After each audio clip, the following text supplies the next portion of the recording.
Hello and welcome to Startline, brought to you by the Manx Motorcycle Club. I'm Beth Espy and this podcast is about everything road racing, both on the Isle of Man and further afield. From the races and the teams to the organisers and officials, it is all here on Startline. Thank you so much for downloading this episode and for supporting the Startline podcast. Today, then, we are meeting another TT newcomer for 2026. Ryan Whitehall is originally from the Isle of Wight, and I think it's fair to say he is just one of those people that brings energy wherever he goes. He's always smiling, always positive, but his journey so far hasn't been without its challenges. However, he is already a member of the Tommy Club, having lapped the mountain course at over 120 miles an hour. He backed that up with a podium at the 2025 Manx Grand Prix, and now, as I say, he's making that step up to the Isle of Man TT, which so many people see as the ultimate test. And away from racing, Ryan's been building something of his own as well. He's recently started his own business, so he is balancing work, life, and the sheer demands of road racing. And like so many riders we've spoken to so far, none of this happens in isolation. With the support of his partner Carol and his mum, his dad behind him, this is very much a team effort. Well, I caught up with Ryan to talk about the journey so far, that jump to the TT, and what it really takes to chase the dream. I'm from the Isle of Wight, currently living in Omagh, County Tyrone. And I'm racing in all the Irish road races this year and the TT and the Classic TT. Things sort of gearing up again, aren't they, Ryan, sort of race-wise? How are things at the moment? It's freezing out here, it always is. But things are moving slow. I'm picking a bike up next weekend, so looking forward to that. And then hopefully maybe a little bit of testing whilst I'm over in England, and then I'll be bringing that back ready for Cookstown. But so it's all. I've not got any bikes yet. I've got a brilliant little classic superbike that Graham Pixley's putting out for me at Motorcycle Racing Photography, but other than that I don't have any bikes sorted yet, so I'm just there's a couple of things in the background. I'm hoping I might get a little 600 to use, which is what I'm really chuffed about. But yeah, in terms of bikes of my own, I don't have anything yet. I'm bikeless. I always find that fascinating. How does that work? I mean, it almost feels like you're so close to the wire when it comes to sorting things out. Yeah, I always am. I'm always the same. It's because I leave everything to the last minute, but it's always money-wise, because you're licking your wounds after the Manx, and then, like this year, stupidly, I went to Macau, and then that means I just had no money at the end of it, and and then I started my own business, so that sort of took all my money. It was only really the last, 3 weeks I've actually made any money at all, so I couldn't have got a bike any earlier if I wanted to, really. But so it's always, for me, financial. If I just had a bit of a lump sum there, I'd be I could probably get a bike together a bit earlier in the year, but that's just not how things work for me. Well, let's just sort of go back a little bit, Ryan. Was it 2018 you started racing? Yeah, 2018. That was with Thundersport GB. Yeah. And where did it all sort of kick off for you? Where was the sort of the urge to do that from, do you think? I don't know really. But the goal was always road racing for me, and I sort of decided that I was gonna go road racing, and all my mates thought I was a twat and that I'd never be able to do it. And then that sort of fired me up then. I thought, right, that's it, I'm going for it. And Thundersport was great. I was thinking about it the other day, it's just, best times of my life. But it was a stepping stone for me. That was always it. That was the plan the whole time, was to move on to road racing eventually, as soon as I could. So as soon as the 2 years was up and got my national licence, I basically knocked it on the head straight away and went straight road racing, and have really only done road racing since. I haven't done any short circuit championships at all. I'm just wondering whether I can call your podcast episode "My Friends Thought I Was a Twat." Yeah.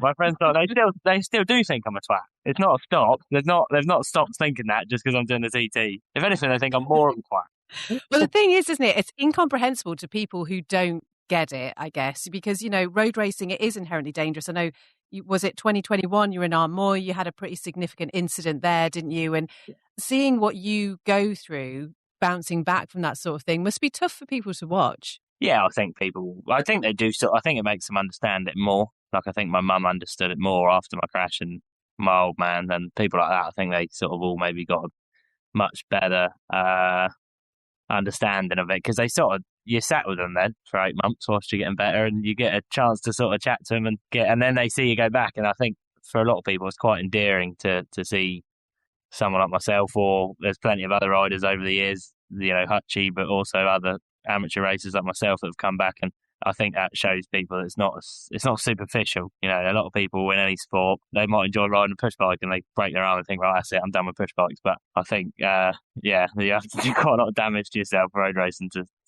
make you stop. Like. And what do you think it is for you then, Ryan? I mean, some people would say it was just a speed thing. Other people enjoy the competitive nature and the challenge. Have you kind of worked out what it is about road racing that really is the thing for you?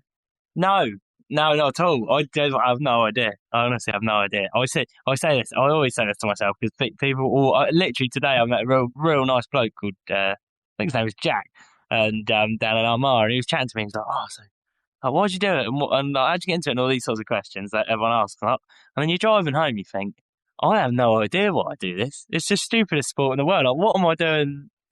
What am I doing? And I think that at the Manx, I'm lining up on the start. I think, what am I doing here? Why am I doing this? And then you come back in. I think that's the beauty of it, isn't it? It's that feeling when you come back in and you're safe and then you get to have a few beers with your mates and just chill out. I think that's the whole thing as a whole. I love it. It's not just the racing the bikes. That's a big part of it, but it's coming back in and having a few beers and a barbecue and all these sort of paddock family. That's what I like the most. I think, yeah. So when you think about coming over here, I think, was it 2023, your first MGP? Yeah, 2023. I don't know, really. It was a couple of things that happened that week that maybe took the wind out of my sails a little bit. A good friend of mine lost his life that year, and he was a real, that kind of knocked it for me. But the whole experience as a whole was very good, and it was good enough for me to want to go back. And then obviously you came back 24, and last year 2025, which seems like an age ago now, but.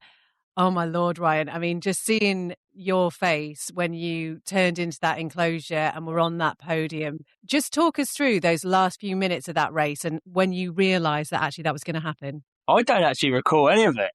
I'm so bad. Michael Dunlop said that. I think he said anyone that tells you what they were thinking whilst they're going around is full of shit, because no one actually, you're not thinking that when you're going around. Like, I mean, some people are probably thinking, but I don't have the wherewithal. If I remember rightly, there was a couple of lads and people were starting to go like this in the audience, and I thought, well, you too, like that. No, they were actually saying you're in third, and I was. You should say you were holding your fingers up there to sort of show third position. Oh yeah, I was holding my three fingers out, and people were doing that. And then I think there was a boy with a pit board, but I wasn't really paying attention. And I was looking behind me, and I thought it's obviously someone behind me's in third, and they're putting it out too early, and I'm seeing it, and I thought, well, I won't get too excited. And then I was shifting on rightly, like, and then I thought, right, it might be me, so I might keep pushing it, because if I'm third, then I might have a chance of winning it. And then I was having a bit of a battle with Michael Garn, and he kept overtaking me, the prat.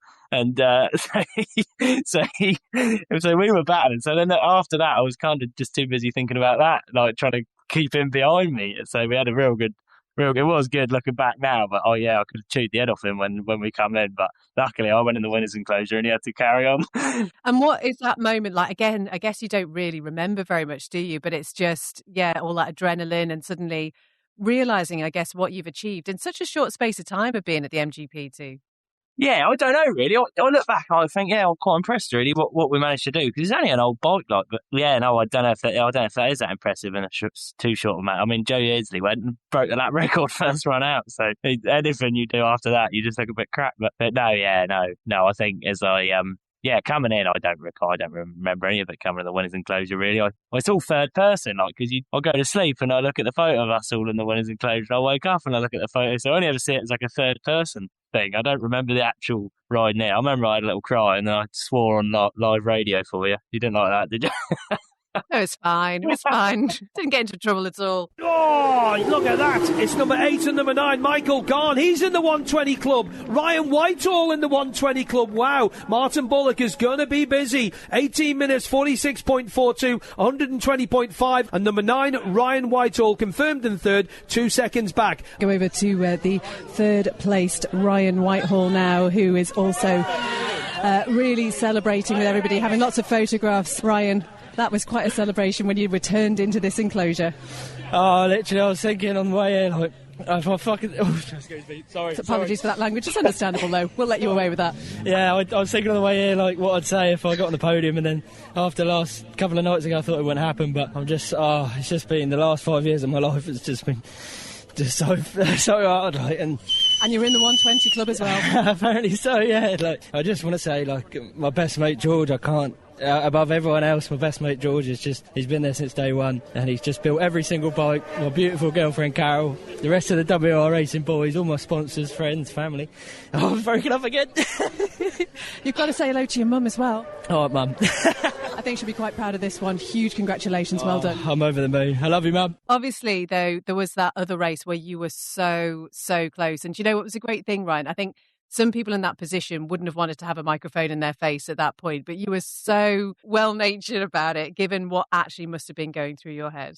I don't really mind. I've never been like that. I'm not really a sore loser. I think that's why I don't win nothing. More machines will wait to arrive at the bungalow, but the big news here at Ramsey Heaton was that Kevin Canny had closed down that gap ever so slightly. Do we have a bit of a twist in the tail? We'll have to find out. Back to the grandstand. Twist in the tail could be for the final podium spot. It's Ryan Whitehall who's definitely on the move. He's brought it down as he went through Glen Helen from 8.7 to 5.4, and then to Ramsey it was 4.089, and up at the bungalow, Chris Boyd. 0.4 of a second, less than half a second. Jamie Williams leads Ryan Whitehall by in what we think will be the battle for the final podium place. We're waiting on Kevin Canny to arrive at the bungalow. But yeah, 0.4 of a second between Williams and Whitehall on the final lap at the bungalow. No other rider through Crocknamona, but here's Jamie. And there's Jamie across the line. Again, they're going to have to hang on to him because it's Ryan Whitehall we're keeping a little eye on as he come across the Crocknamona split. And we'll just switch the screens to the grandstand. Ryan Whitehall's up to second. Ryan Whitehall has got himself up to second place on the 9 machine. A couple of hundredths ahead only of Jamie Williams. That's at Crocknamona. We have a little look up the road there now for the Isle of Wight rider. Can he make it 2 podiums on the Supersport bikes in the Senior Manx Grand Prix? Of course, he finished third in the first one. Chris Boyd has actually got his own little stopwatch out here, just reading on something, giving me a little countdown on this one. Chris? It's 2 minutes 20, the start interval between them. We're just coming up to 2 minutes now. So he's got 20 seconds to wait as Chris Cook to find out whether or not he's held on. 2 minutes and 5 coming. Ryan Whitehall, he's lost it by 8 thousandths of a second. Jamie Williams confirmed as second. And then Jamie Williams just got third place, Chris Boyd, by 0.0078 of a second. Nothing at all. Literally the blink of an eye. 7/1000ths of a second. Ryan Whitehall, we'd sensed that it was Dave Christian first spotted that they'd shut that gap down to about 4.5 seconds, I think, at Glen Helen. Then he's reduced it all the way around. And Beth, I think, has Ryan Whitehall, who's missed out on a podium by 7/1000ths of a second. Just saying, missed out on a podium by 7/1000ths of a second. Oh, no, I come in and I looked at them and I went, me? They're like, no. And I thought, wow, I couldn't have given any more than that. That was, my best ride in my whole entire life. So I did exactly, didn't miss an apex, didn't miss a gear. So, I think he well deserves it with Jamie after everything he's been through. So best wishes to Jamie, and congratulations to the rest of them as well. And as we know, there's a whole team behind you that make this happen. Obviously, you had the pit stop, which went really well. The machine's been running brilliantly. And the conditions played ball too. Yeah, it was almost too hot. We were just coming out of Hilbury and everyone was waving and the thing was just spinning out the rear. And I thought, right, that's it, I'm having it. And it wasn't enough. So, fair play to Jamie. Unbelievable ride. And, I'm going to go home and smoke a cigarette and drink a beer. Did you have pit boards out there then? Pit boards. Well, there was one dude, shout out to him, David, I think his name is, who was just pitting for me. I never met him down at Braddon Bridge, so he kept putting P6 and I thought I was leading. Well, final time then, just say hello to your mum. Yeah, hello Mum, I love you. You better be listening to this one. I bet she is. Thank you so much, Ryan. Well done. Cheers, thank you, bye. I like to see people do well, and especially after what Jamie's been through. I think I would have loved to see him win it, really. I would have liked to see him win all the races. I think he's, they're all top lads. I mean, when I'm on the bike, I think they're all pricks. But as soon as I get off the bike, I'm back to, they're all mates of mine. Do you know what I mean? As long as everyone's safe, I don't care. No one's getting paid for it. Do you know what I mean? If there was prize money on the line, then I'd probably be a bit more miffed. But I got my third place trophy. I got my Tommy Club. I think you can't be too greedy at the Isle of Man because it'll bite you. Oh yeah, that Tommy Club. What was it? 120.58. Was that what it was? I mean, I don't know. I don't remember. It should be tattooed somewhere. It on was, you, surely. 120.580. I know exactly what it was. What did that mean to you, though, Ryan, getting that? Well, yeah, amazing, really. I mean, that was probably my biggest takeaway. As much as the podium, they can't take a podium off you, but I think for me, there's a lot of different ways you can get a podium. People can break down or people can, come off or whatever. But for me, I think a good average lap speed, that's just purely well, I say purely rider ability. If you've got a really quick bike, it helps, but no one else can influence that other than yourself. So I think for me, Tommy Club, definitely more proud of that than I am a podium, for sure. That's my greatest achievement so far in life, probably. And there's a great thing about that is it is going to be an exclusive, isn't it? There are a limited number of places in that. So really, you are a piece of history there already. Well, yeah, I'm hoping I'm not a piece of history, but no, I think... No, I didn't mean it like that. I didn't mean you were done yet. I meant, when you're old and looking back, you can think, look what I did. Yeah, hopefully, it's a cool thing to have, and it's nice that it's in memory. I think I said this on our first podcast, but it's more impressive that Tommy Klukas did 120 on a blooming old 2000 and when was it? 2004, 2005, like the generation before my R6. Like my R6 is only 2 or 3 years older than the one he was on, but it was a huge jump, and like unbelievable. So I'd look at it and I think, I'm quite impressed, but geez, he must have been riding the wheels off that old thing, so I think, chuffed with that though. Nice to have your name up and a little certificate. I look at it sometimes. I think it's gone mouldy now. I left it in the camper van, but I must put it up on the wall somewhere. Maybe get it laminated or something. I don't know. Good idea. So you come back from MGP then, and I'm just curious at what point you thought, actually, TT is where I'm going to be next year. Talk us through your thought process. Ed Wilson messaged me and said, "What's your plans?" And I was trying not to get too excited, like the TT messaging you. And I was like, trying to play it cool, but I did really want to go. But what I said to him was, I'm only going if I can ride the big bike, because I'm a big bike rider at the end of the day. Like I like the little bikes, but the small, it's gone different to what it used to be. The smaller the bike, the more expensive it is now. So twins are the most expensive, followed by 600s, followed by big bikes. So in my mind, if I'm going to go and spend money on a competitive 600, considering I'm not really that into riding 600s, I'd rather spend that money to try and win a Manx Grand Prix or get another podium. I probably wouldn't spend the money to sort of come 20th at the TT. So I said, look, if I'm going to come, I just want to ride a big bike. And they very kindly gave me the big bike entry, which was nice. So, so I said, that was kind of the deal. That's it. And the dream was always to do the TT, but I thought, I'm in quite a good position here. I might be able to get a big bike. So I put in for it and got it. And then I ended up, it looks like I might have a 600 to race anyway, which is amazing. So it doesn't matter now. I could have gone on the 600, but I've got both. So that's good. I'm chuffed to bits with that. And was it always a game plan then, Ryan? Did you think maybe, just a couple of years at MGP and then move up? Did you have a sort of an idea of where it was going to go that way? Yeah, I think I always had. I had a bit of. I said I want to do a TT. I actually said I want to win a TT before I was 30, and then I realised I'm actually not good enough to do that. So I think now the dream was to get to the TT before 30. It changed quite dramatically, and then amazing. So you sort of once you set a goal in your head, the decisions you make are based around that. And I sort of did the first 2 years at the Manx, not taking it seriously, but sort of just learning. And then this last year I went knowing full well, like, I'm going to be riding the wheels off this thing because I want to get to TT next year. And then that's how it worked. Although in your head you are sort of making decisions based on the time frame that you've given yourself. So yeah, it's either this year or next year. I really wanted to be at the TT, and thank God it happened this year because we're building a house now. So I'm not going to have any money. So this is building a house. I've got to live in it. What about MGP? Is that going to be a possibility for you as well this year? Yeah, definitely. Yeah. I've got that classic superbike of Graham Pixley's very kindly given me the opportunity to ride that. So absolutely chuffed to bits for that because he's. I went over and visited him and we had far too much to drink and we signed the deal. So yeah, chuffed to bits.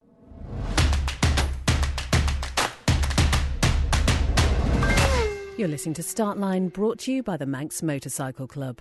Just thinking then, Ryan, about your preparation for TT, and I wonder how different it is this time round. Obviously, you are going to be the newcomer, but you've done the mountain course, so are you expecting it to be very different? I don't know really. I think looking at it, the crowds and things like that. I think the crowds is going to be the biggest thing. It's a lot busier event, isn't it? And I think the Manx is the same circuit, isn't it? So yeah, I think probably just the crowds really and how massive the event is. I think it does draw I don't know how many people go every year, but yeah, pretty incredible, isn't it? And in terms of getting advice from other people, obviously you've got friends within the sport who've done it before. Have they been telling you anything in particular?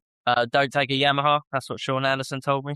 He said, I hope you're going to play that R1 before you go to the TT. So I said, yes, sir. So I sold it. Well, I raffled it off, but yeah. So no, that was about the only advice I've got off everyone. Everyone else has said just take it easy, basically, because the big bike's a bit of a handful. So took the advice I've been given anyway. Anyone that's been there and done it, then yeah, 100%. I'll be listening to all them boys. Do you know, I reckon Sean Anderson must be paying people to mention him in these podcasts, because I've actually lost count of how many times he gets a mention from people at the moment. But obviously somebody who's been there, done both events, so it's great to hear his sort of guidance, I guess. Thinking about raffling off a bike, there is so many different ways that you see riders trying to raise money and to, you know, progress with their racing and whatever. And I guess you have to be quite innovative when it comes to that sort of thing. Yeah, it's just getting... I think my issue was like no one was buying a bike, because with Macau you have to obviously keep a bike a lot longer than what you would have, so you don't get your bike back till like, I don't know when I got it back this year, but it was obviously I can't even remember what it was. I think it's after the new year. So then by that time everyone's bought bikes and has sorted bikes out for next year, so no one wants your bike because they're already sorted. So you're sort of in a bit of a difficult position. And a raffle, you know, fortunately I've got good friends and people on Facebook that were willing to buy a ticket, but it worked out all right. I would have sooner just sold it privately, but yeah, it's just I needed to get rid of it to get the funds together for the new one. And what did the lucky winner say when they knew that they'd won it? Well, so many people bought tickets, and there was a lad like 2 miles down the road from me that bought like 300 quid worth of tickets. And I thought, lovely, he's probably going to win it because he's bought more tickets than anyone else. And then I've only got to drive it down the road. And the boy that won it was in Somerset. It's about as far away as you can possibly get from Northern Ireland. But so yeah, when I rang him, he'd already seen it on the live stream. He was absolutely chuffed to bits. So, and he's a club racer as well. He's the same age as me, and does I think he does no limits in England. So yeah, he was absolutely chuffed to bits when I rang him. So it's going to a good home. You've already mentioned some of the support that you've got, certainly for the upcoming season. And again, I know we have spoken about the likes of sponsorship and whatever before, but I guess it fits into this part of the conversation, thinking about, you know, getting all the money together, making sure you've got everything you need in terms of your clothing and your helmet and everything, and it all does cost an awful lot of money. How are you finding that sort of things? Obviously, you mentioned you've obviously just started your own business as well. What is it you do? I've got a road sweeper. Bought a road sweeper about last year, probably about, I think it was the start of last year, but I was working for another business, so I sort of couldn't go full in on it. But yeah, no, that was the biggest mistake I've ever made. But I'm persevering with it. I'm hoping it'll make me some money in the long run, but at the minute it just breaks down all the time. But yeah, no, I think if I can sort of get this to pay and sort of start making a bit of money out of this, I'd just be less reliant on sponsors, or at least have more money to throw at it. You know, every year it's getting tougher and tougher for people to sponsor riders, so you've got to be able to put as much of your own money in as possible, which I do already, but obviously I don't want to be bankrupting myself every year anymore. So if I can just get a little bit more income than I would have working for a man, then I'll be chuffed to bits of that. Has it got stickers all over it promoting yourself? Wow, it's called Rhino Sweep. So if you're in Northern Ireland, you need a road sweeper, give me a shout if you listen to this. But yeah, it's Rhino Sweep, but it has got some Rhino stickers on it as well. So I only normally take about 30 seconds to tell someone I do road racing when we're chatting. So and the thing is, you know, I mean, you mentioned also in the process of building a house and all of that sort of stuff, the normal life stuff, I guess. But we know that the life of a racer doesn't come without a certain amount of sacrifice. And I wonder how you, from a family point of view, how do you kind of work all of that out and make sure that you try and keep, you know, your partner and everything as happy as you possibly can do, while making sure that you know, you're able to do what you love doing? Yeah, I think Carol, my girlfriend Carol, she's 100%. She knows what it is, and you know, luckily I got with her after I'd been racing for a few years, so I sort of said to her, look, road racing was there before you, but now I'm kind of, you know, I've got other things I want to do in life, so you know, I'm still flat out with it, but you know, there's certain things. If I've got to miss a few race weekends here and there now, you know, I will, you know, building a house and sort of providing for her in the small amount I can do, you know. So I think racing's always took a front seat, but now these days I've got to maybe try and balance life a little bit better and not just live out the back of my van and race bikes every weekend. And we know you're always very good to say hello to your mum whenever you're interviewed, whenever you're at a racing event, and she's obviously still in the Isle of Wight, isn't she? Yeah. I'm going down to see her in a couple of weeks' time there. So yeah, she always gets a shout out, but she's never blooming listening anyway. She won't listen to this. So I says to her, she said, "Oh, what's happened then?" I said, "I got third place at the Manx." "Oh, I thought there was something going on. I was looking at your racing updates." So she's always busy, bless her. So she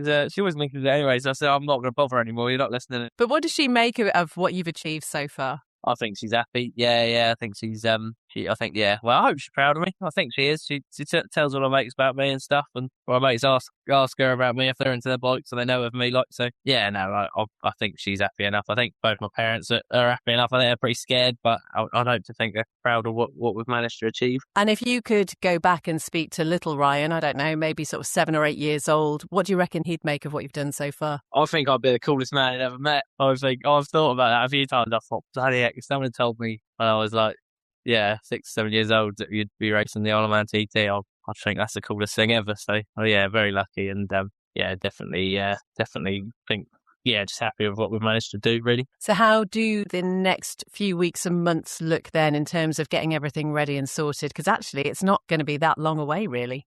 Yeah, it's only like 2 months, isn't it? I think. I don't know, really. I'm panicking a little bit because obviously the business is going to have to take a break for 3 weeks over TT, and we got Northwest coming up, and that was bankruptcy with the bloody fuel they make you run and all that sort of carry on. So I think, I'm a bit nervous, to be honest with you, but I don't know. It always works out, doesn't it? Someone comes along and says, oh, here's a couple £100, or someone will say, here's a bike to ride, or so it comes eventually. You just got to hold out hope, and if it doesn't, then you just sort of change your plans accordingly, and you just make it work. Yeah, I think that's all the lads are doing, really. You just turn up and hope for the best. Hope that someone comes along and chucks you a bit of fuel money or whatever. So, yeah.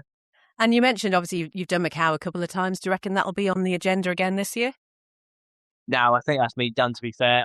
I really enjoyed it, and very grateful to get to go out there, and everyone that sort of helped that make that reality. But I think for me, it's a long way to go, and it's just not. I don't know. I think once you've done it, it's a bucket list thing, and I'm not really normally a big bucket list rider. I normally go to a track, and I want to come back every year and support it, but.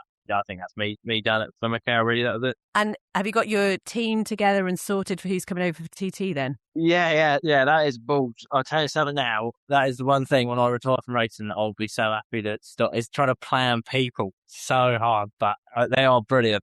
They know they're all sort of coming over. So Mark and Josh, which are two of my sort of mechanics, they're coming over with me for the duration, bless them. So they're going to be roughing it in a tent for 3 weeks flat out. And then George, he's sort of the main man behind WR Racing with me. He's coming over a couple of days after that. And then my mate Ash Bryant and Carol's coming over a little bit later on. So we've got a full team. We're going to be it's going to be busy. Yeah, keeping everyone fed and watered, and yeah, I'm looking forward to it, but it is hard work. And that's the thing. I mean, you mentioned again earlier that you really love that paddock side of life. And obviously when you can have a little bit of downtime, that's just brilliant. But yeah, I'm guessing there's not a lot of sleep to be had because, you're in a sort of a strange environment. I imagine there's a lot of noise in there and sort of all times of day when people are tinkering around with their machines and whatever. And yeah, it's probably not that much of a holiday. No.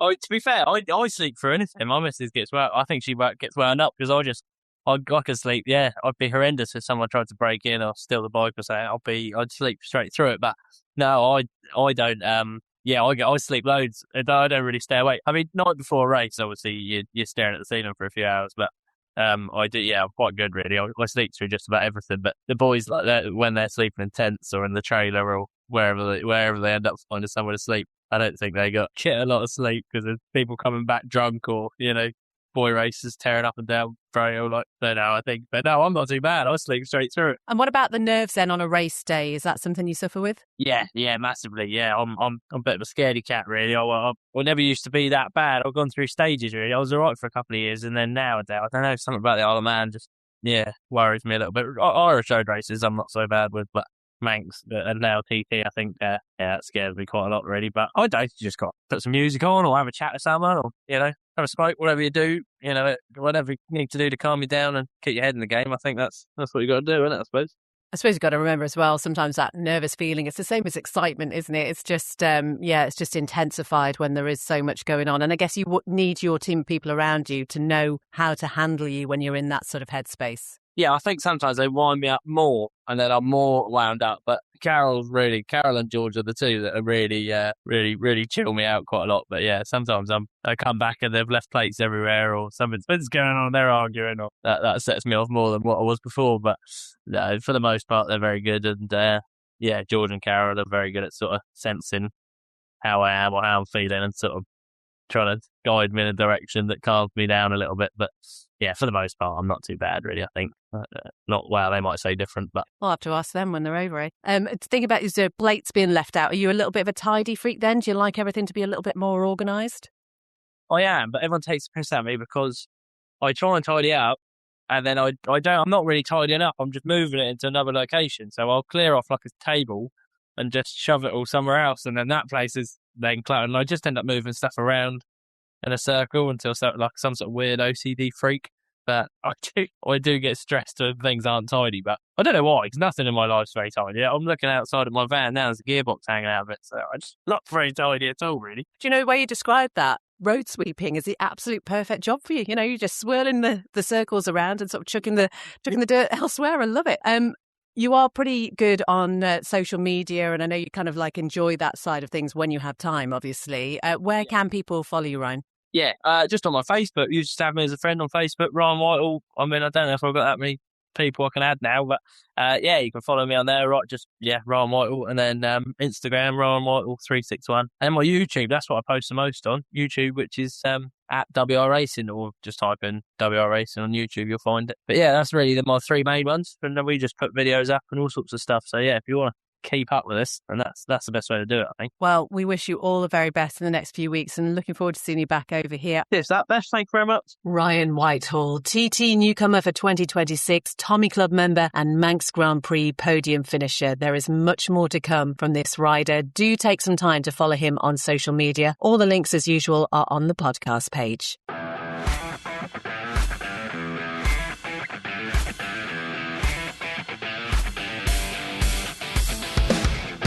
Well, thank you so much for downloading and listening to this episode of Startline, brought to you by the Manx Motorcycle Club. If you can, do follow the riders, the teams, the organisers and officials that we've been talking about. Your support really makes a difference. And if you'd like to get in touch, you can email beth@startline.im.